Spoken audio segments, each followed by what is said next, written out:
Hey everyone, and welcome to the second video in our series on clinical decision support, modeling and algorithms. My name is Ali Salim. I am a co-founder and developer at Elsa Health, and you can find us at any of the links listed here. So in this second video, we're talking about data, randomness, and random variables. But first, we need to recap on what we covered in the last video, namely what a model is and its relationship to simulations. So we defined a model last time as a representation of reality. And by this, we mean that a model is just the simplification of reality. It doesn't have to be 100% accurate. It just needs to be good enough to give you the results to the questions you're looking for. And why do we develop these models? We develop them for three main reasons. First one is to make predictions, so estimating a value. What is my patient's heart rate going to be over the next 4 hours? That's just an example of an estimation or a prediction. Second use of models is to better understand a system. So systems that we need to study, we can make models of them and interact with them. And the third one is to test out different interventions, policies, and or strategies.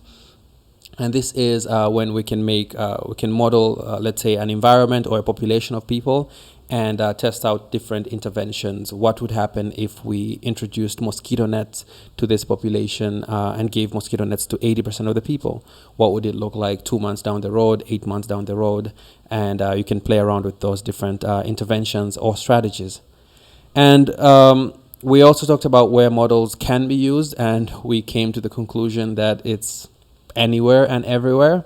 So as long as you can build a representation of something, you can create a model of it. We see this in city planning, understanding drug interactions, as well as planning clinical interventions. So from these models that we create, we can make what are called simulations. Now, simulations are the results that we can observe from our models of reality.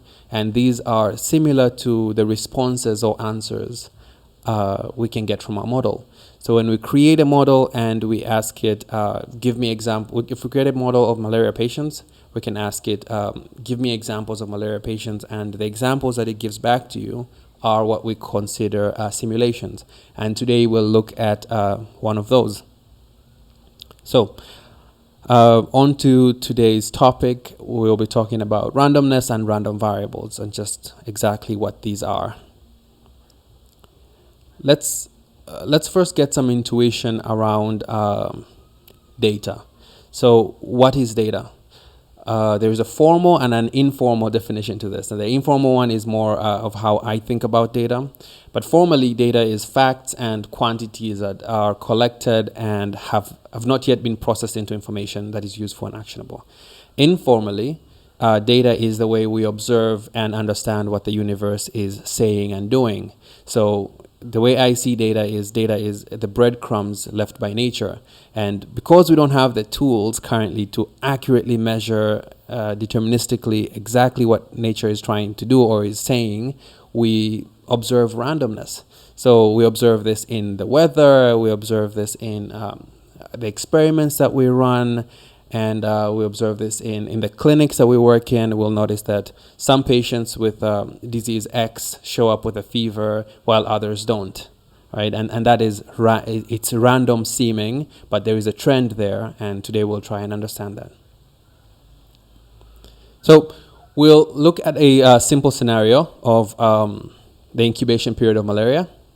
So the big question that we're trying to answer with our modeling work here is, what is the incubation period of malaria? And let's assume we create a model for this and we want to know how long it takes until the first symptoms appear. So we go into a population of people. Here we've picked 4 people: Alice, Bob, Charlie, and Dennis. And we take these 4 individuals and infect them with malaria. So we politely ask them if we can give them malaria or infect them with a parasite, and they accept, loving fellows. And we notice that for Alice, it takes 12 days to develop the first symptom. Let's say it's a fever. For Bob, it takes 20 days, Charlie, 18 days, and Dennis, 24 days. Now, clearly the incubation period here is random simming, and it can vary between 12 days and 24 days. And this incubation period is what we call a random variable. Okay, it seems random and it can vary, right? And in order to better understand the incubation period and to get more confidence, we collect more data. So we go ahead and infect 120 people in total and see whether their results are similar. And we can observe from my little chart here that 15 people report it took 5 days between infection and getting the first symptom. 30 people said it took 12 days. 40 people say it took 16 days, etc., etc. And we can see that the most common number of days here is 12 and 16 days. Okay, and that's the trend there. And this data shows us that it's not impossible to get a patient who reports 38 days between infection and the first symptom.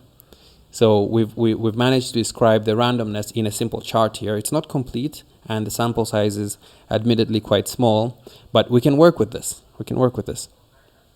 So we've collected this data, and we have slightly more confidence in what the possible values could be for how long the incubation period takes. And armed with this data, we can now define it as a random variable. So a random variable is, it allows us to define variables whose values can be random. Try saying that 5 times. And in the simple case of a coin toss, the result is a random variable whose value can either be tails or heads. Okay, so it's a random variable. It can vary between heads or tails randomly. Now, from applying this example to our data above, probability theory gives us one type of random variable that we could use here, and this is the normal random variable from the normal distribution, which you might or might not have heard of, but we'll cover that in the coming videos. In fact, we can describe our results in one line by saying the incubation period is a normally distributed random variable with a mean of 16 and a standard deviation of 8. Now, we can interpret this little line in blue here as the incubation period is expected to be 16 days, give or take 6 days. Now, that's not a very accurate way of reading the model we just described in blue here, but it works for us. Okay, and we'll go with that. All right, so armed with this description of what the incubation period looks like, we can now make predictions for patients we haven't seen before. So we can treat that as our model and make simulations from it. Now, probability theory gives us many other random variable types, but currently we'll just look at this one. And as you can see, you can take this model and you can show it to a data scientist or a researcher, and they can understand what you are talking about in this case for the population that you've sampled. Let's take a look at a demo here. I've loaded up an environment, and we have 2 sliders at the top for the mean and the standard deviation, and we'll try and see if we can make simulations from this model. So we can see our mean here and standard deviation here. So I'll first start by setting the mean to the value that we've observed here. So the mean is 16 and the standard deviation is 6.8. So I'll set the mean to 16. There we go, slowly. Keep missing it. There it is. And this will go to 6.8, but since decimal points are not working right now, we'll just make it 7. Okay, that's my mean and that's my standard deviation. We then define our model here. So the mean is mu and standard deviation is sigma. We'll say our incubation period is normally distributed with a mean of mu, which should be 16, and a standard deviation of sigma, which should be 7. Okay. We can then run this function here that I've just defined. I've defined it up here. I've just hidden it.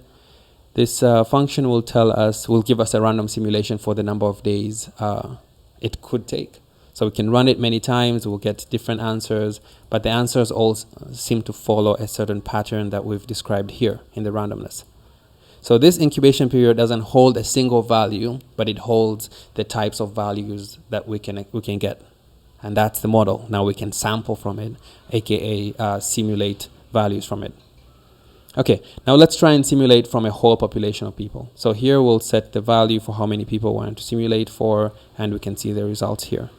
To make this easier to see, I'm going to copy this line from down here and paste it up here. Let's run that there. Okay, so these are simulations from our model.